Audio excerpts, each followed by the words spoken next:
Howdy friends, it's Joy. I hope everyone's doing well and ready for a new year. I know I am. It's been a crazy 2017.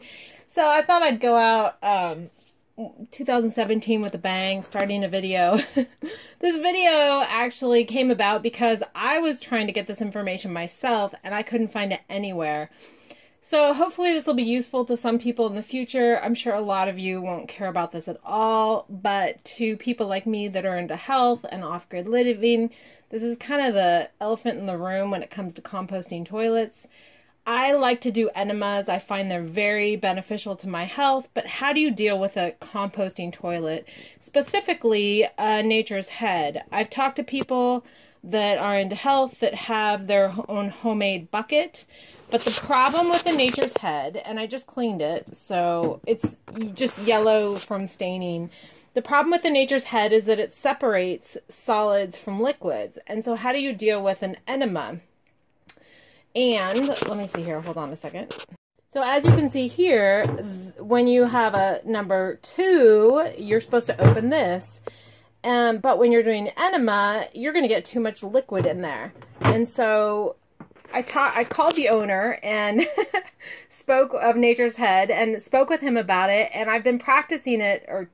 I've been testing it out myself, and I just want to share with everyone how I do it. Now, this would be really difficult if you're not hooked up to a tank, and this is really for RV living. I hooked up I hooked up the urine diverter to my black water tank. When you do an enema, there's a lot of liquid that comes out, and it's a mixed liquid as well. And I really just dump that down into the urine diverter. I keep this closed when I'm doing an enema, and then I use this, my handy dandy water, to just rinse it down. Oh, shoot. Make sure your tank is open. So that's one way I've been leaving that open most of the time, but that's a way to close it off if it gets smelly. But it never gets smelly because I'm always chasing it with lots of water. This right here is vinegar water. This is just straight vinegar. And right now I have a plastic bag. I know to some of you this is going to be disgusting, but I do not have compost in there yet because I wanted to make sure this works. I wanted to make sure where I have issues. If I had to clean out soil all the time in there, that would be just a nightmare. So what I found is that I put in a plastic bag, and I can normally leave it for quite some time. It's not nice when you go to clean it out, don't get me wrong.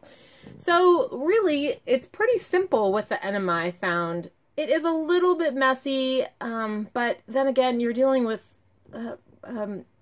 crap. So, I mean, and if you're used to doing enemas, you're kind of used to dealing with crap. So, no pun intended.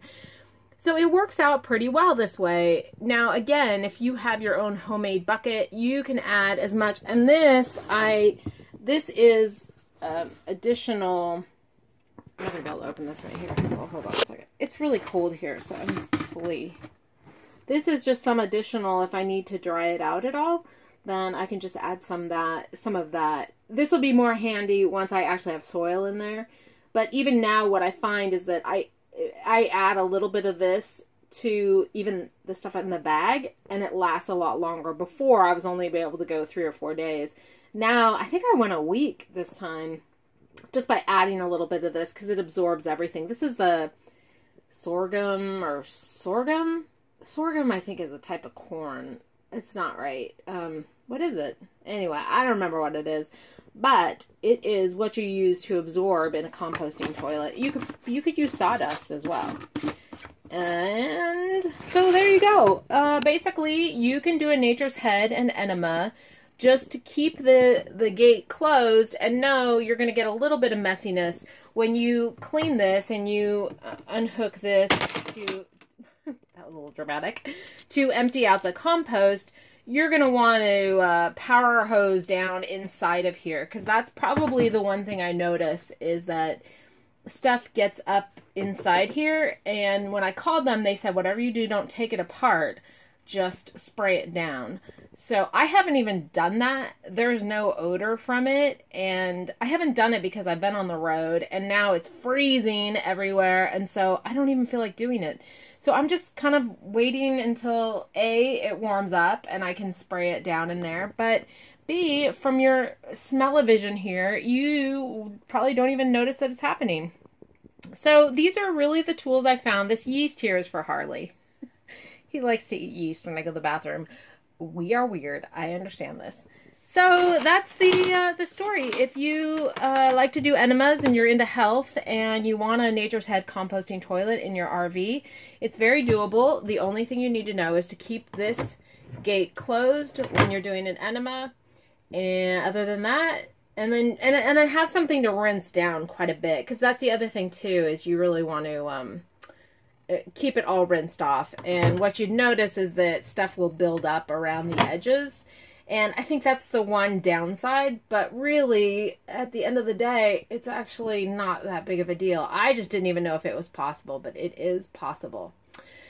Hope that helps other people in my situation. And now there will be a video on YouTube that's not some woo-woo crazy person, because you know I'm normal, talking about RVs, composting toilets, and enemas.